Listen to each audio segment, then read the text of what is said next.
Friends, এটা না আগের দিন রাতের ভিডিও। আমি ভিডিওগুলো খুঁজে পাচ্ছিলাম না, কিন্তু আমি ভিডিও শেষ করেছিলাম, এটুকু আমি জানতাম। বাট আজকে যখন ভিডিও এডিট করতে বসেছিলাম কাইন মাস্টারের, তখন দেখছি যে না, আগের দিনের ভিডিওগুলো আছে। কোনো কারণে হয়তো গতকাল আমি খুঁজে পাচ্ছিলাম না। এটা ছিল ঠাকুরের ভোগ। আর ওই যে ছানা বাজার থেকে ছানা নিয়ে এসেছিলাম, যেটা শেয়ার করেছিলাম আগের দিনই। তো এই যে সেই ছানা, এখন গোগোকে আর পেট্রোলকে না আমি ছানা দেবো। এরকম ছানাটাকে ফেটিয়ে দেবো। তো ফেটিয়ে বাটির মধ্যে তারপরে গোকে পেট্রোলকে দুজনকে দেবো। আর ওই যে পায়েসের কথা বলেছিলাম, ওই যে ছোটন পায়েস বানিয়েছিল, খুব সুন্দর খেতে হয়েছিল। পায়েস এত সুন্দর ছিল, অনেকটাই বানিয়েছি। পেট্রোল কাকুকে পায়েস তো দেই না, দেওয়া যায় না, বাট একটু করে না আমি দেই যখন হয়, একদমই অল্প, যাতে ওরাও একটু টেস্ট নিই, ওরাও একটু পায়েস খাক। আর এটাই ছিল রাতের খাবার, যেটা আমি দোকান থেকে নিয়ে এসেছিলাম। রুটি, তরকা, আলু ভাজাটা এক্সট্রা ছিল। নতুন ভিডিওটা এবার শেয়ার করি।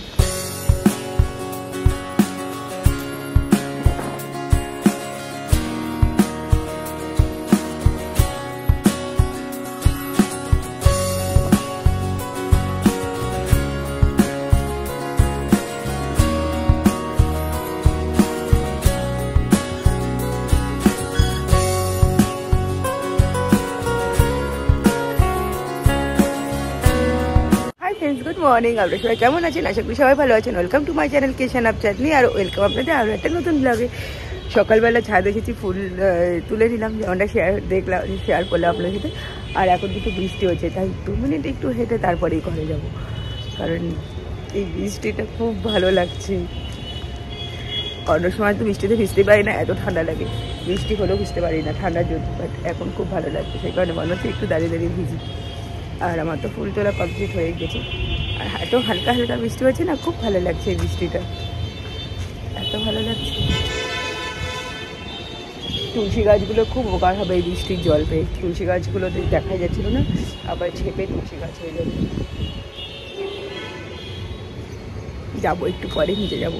চলুন, সারাদিন কী করছি না করছি সবটুকু আপনার সাথে শেয়ার করবো, যতটুকু পসিবল হবে। এখন আগে তো ঘরে পুজো করে গিয়ে।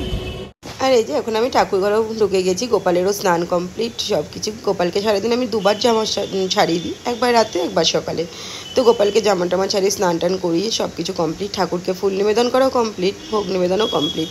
আর আজ যেহেতু শুক্রবার, তাই আমার ঠাকুরের একটু বই পড়বো, তারপরে ঠাকুর ঘর থেকে বেরিয়ে আমার রান্নার দিকেও আমাকে ধ্যান দিতে হবে। তো চলুন, বইটা পড়ে নিই, ঠাকুর পুজো শেষ করে আবার রান্নার দিকে যাই। তো চলুন, পুজো প্রায় কমপ্লিট, এখনই ঠাকুর ঘর থেকে বেরিয়ে যাব।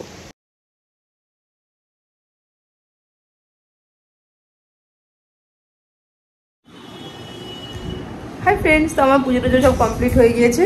আর এখন চা খাবো। চাটা খেয়ে তারপরে কি রান্না করব না করব সেটা আপনার সাথে শেয়ার করে দেবো। এখন তো আগে চা খাবো, নাহলে শরীর চলবেই না। মাথা কোনো কাজ করবে, শরীর চলবে, মাথাটা কোনো কাজ করবে না।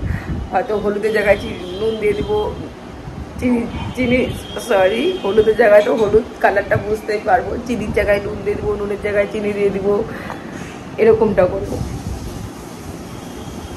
মোটামুটি রান্না গুছিয়ে নিয়েছি, গতকাল রাতেই ঠিক করে নিয়েছি কী রান্না করব না করব। তো ফাইনাল যদি সেটাই হয়, আমি সেটা শেয়ার করছি একটু পরে। আর গতকাল তো আপনাদের সাথে শেয়ার করেছি, ছানা নিয়ে এসেছিলাম। তো ছানা থাকতে গেলে ছানার এরকম বড়া দিয়ে ঝোলটাই হয়ে থাকে আমাদের ঘরে। এটা খুবই হয়, কারণ এটা নেহাও খুব ভালোবাসে আর আমারও খুব ভালো লাগে। তো কড়াইয়ে তেল দিয়ে নিয়েছি, একটু বেশি তেলে বড়াগুলো ভাজলে না মানে সুন্দর হয় আর কি ভাজাগুলো। তো সেই কারণে একটু বেশি করে তেল দিয়ে দিয়েছি। আর এখন বড়াগুলো কিন্তু আমি ভেজে নিচ্ছি। এখন একটু যদিও গ্যাসের পাম্পটা বাড়িয়ে রেখেছি, একটু পরে কমিয়ে দেবো। যাই হোক, চলুন বড়াগুলো ছেড়ে নিই। এই বড়াগুলো না গোল করে দিলেও দেখতে ভালো, কিন্তু গোল করে দিলে না তেলটা আরও বেশি দিতে হয়।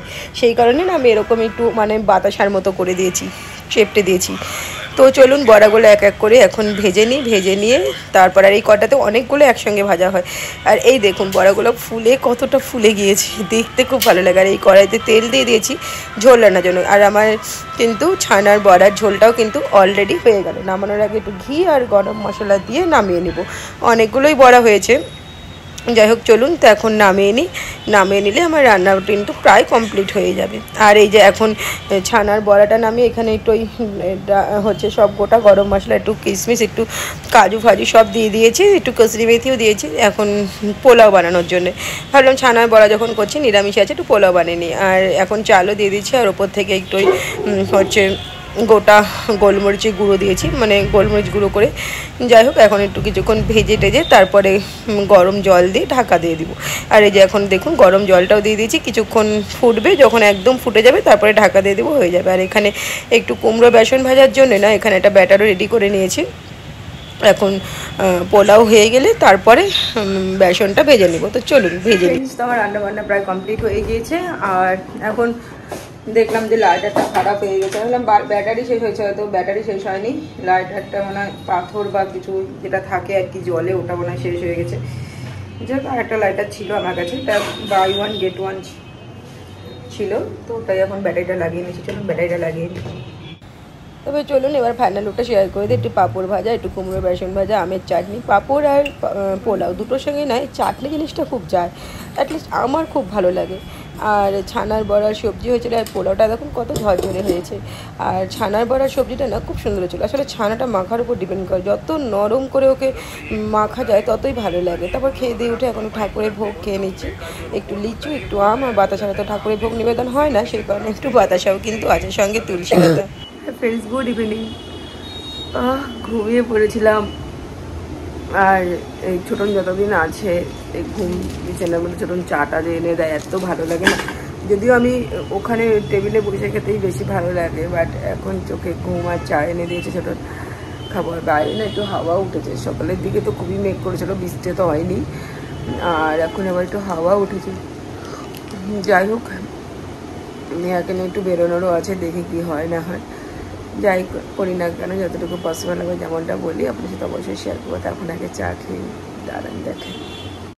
আর ছোটন এখন একটু গরম গরম চা দিল, একটু চা খাবো। চা লোটাস বিস্কিট শেষ হয়ে গেলে খুব মিস করবো বিস্কিটটা। তো এখন একটু বেরোচ্ছি, ফার্স্ট যাবো ডক্টরের কাছে। নেহা ঘুমিয়ে যাচ্ছে আর ডক্টর করে করে মাথা খারাপ হয়ে যাচ্ছে। ডক্টরের কাছে আজ যাবো না কাল, এদিকে গলা জ্বলছে। আমি আজকে বলতে বলতে ক্লান্ত হয়ে গেছি, গলা ছেড়ে দিয়েছি, তাও যাচ্ছি। এখন দেখি, এখন থাকলেও থাকতে পারে ডক্টর। আর একটু বেরোচ্ছি, এই চাঁদ দেওয়ালে ভেতরে থাকতে না হাঁপিয়ে যাই আমি। একটু বেরোই কেন, যে হাওয়াটা খাই। এত কাই কাই করছো কেন? কেন ও বললো যখন, তো তুমি এসি বন্ধ করে দেবো, বন্ধ করে দেবো কেন করছো?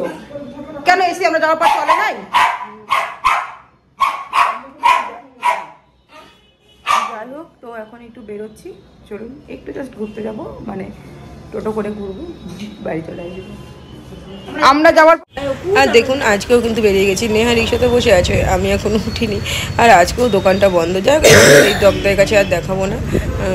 আর এখন নেহাকে বললাম, নেহা চল তাহলে কোথায় যাবো। আর তো নেহা বলছে চল একটু ঘুরে আসি। তো দাদুকে বললাম, দাদুর টানতে খুব কষ্ট ছিল, কিন্তু দাদু খুব হাসি মুখেই কিন্তু আমাদের নিয়ে যাচ্ছিলো, মানে দাদু আমাদের আসলে চেনে। তো দাদুকে বললাম, দাদু তাহলে আমাদের গোটা মালদাটা ঘুরিয়ে দাও। দাদু বলছে গোটা মালদা ঘুরবো, আর চলো। তো এই বলতেই দাদু আমাদের নিয়ে গিয়েছিল পুরো রথ বাড়িতে ঘুরিয়ে এনে বলছে এই দেখ গোটা মালদাটা দেখে কিন্তু আমি ঘুরিয়ে দিয়েছি। আর সত্যি আমি আমার হাসি পেয়েছিল কথাটা শুনে। আর রথবাড়ির আর সত্যি তো এদিক থেকে রথবাড়ি এক চক্কর মেরে নিলে গোটা মালদাই ঘোরা হয়ে যায়, মানে এটা আমার তো তাই মনে হয়। এর বাইরে মালদাকে আমি আর চিনি না। যাই হোক, তো চলুন এখন যাচ্ছি, আর একটু পরেই কিন্তু রথবাড়িও পৌঁছে যাব। এই দেখুন প্রায় রথবাড়ি কাছাকাছি কিন্তু চলেই এসেছি। ওই যে ব্রিজটা আর এই যে মোড়টা, ওই যে পরে জানকী বসালা, যেখানে মা এসে দাঁড়িয়েছিল অনেকক্ষণ, কোনো টোটোওয়ালা নিচ্ছিল না, কারণ তখন আমাদের এখানে রামকেলি চলছিল। খুব ইচ্ছে ছিল মাকে নিয়ে রামকেলি যাওয়ার, পসিবল হয়নি। যাই হোক, আর এই দেখুন আমরা কিন্তু ঘুরেও গেলাম। আমার দাদু খুব হাসি মানে হাসতে হাসতেই কিন্তু এটা খুব, মানে দাদুও খুব মানে হাসছিল আর কি, যে আমাদের এই খ্যাপামোটা দেখে। যাই হোক, তো এখন আবার বাড়ির দিকে চলে এসেছি। এই যে হকার্স মার্কেট আর বাড়ির রাস্তাতেও আমরা চলে এসেছি। চলুন এবার তাহলে বাড়ি চলে যাই। আর আমাদের এখানে আর বাড়ি যেতে যেতে না মনে পড়লো কিছু হনুমান চালিসা মানে সবাইকে দেবো, সেই কারণে এই পার্কের এখানে চলে এসেছিলাম হনুমান চালিসা নিতে। তো একটা 10 টাকা দাম চাইছিল, আর একটা মনে হয় একটু বেশি চাইছিলো। তো আমি 10 টাকা দামে হনুমান চালিসাই 10টার মতন নিয়েছিলাম। আর দাদুকেও একটা দিয়েছিলাম। দাদুকে বলছি, দাদু তুমি হিন্দু না মুসলিম? শুনে নেওয়াটা বেটার ছিল আমার মনে হয়েছিল। দাদু আমাকে শুনে বলছে আমি হিন্দু, আমার বাড়িতে এই পুজো হয়। ঠিক আছে দাদু, এটা তো ভাববার কোনো বিষয় নাই, আমার শুনে দেওয়াটা বেটার মনে হলো, তাই শুনলাম। আর তারপরে এখানে এই দোকানে একটু চলে এসেছিলাম, তেল নেওয়া ছিল সেই কারণে। ফ্রেন্ডস, তো বাইরে চলে এসেছি, নিয়ে এসেছি জিনিসপত্র, যা এনেছি সব আগামী দিন সকালে শেয়ার করবো। জানি না কী হয়েছে, কয়েকদিন ধরে দেখছি আমার বুকে খুব ব্যথা হচ্ছে, চেস্টে এত ব্যথা হচ্ছে যেটা আমি আমার মানে সহ্য করতে পারছি না। আমি কয়েকদিন ধরেই হচ্ছে, এই 4-5 দিন ধরে হচ্ছে, জিনিসটা ফলো করেছি। তো যাই হোক, সেটা ডাক্তার কাকে দেখাবো, নেহার ডাক্তার দেখাবো না নিজের ডাক্তার দেখাবো, ও আমারটা আমি ভাবি না লাগছে। যাই হোক, রাত্রেবেলা ছোটন একটু ভাত আর ছোটনকে ডাল সিদ্ধ করতে বললাম, যেমন এখন আবার চেস্টে ব্যথা হচ্ছে, কামড়ে করছে নেহার গোগো মিলে। আরে তো চলুন,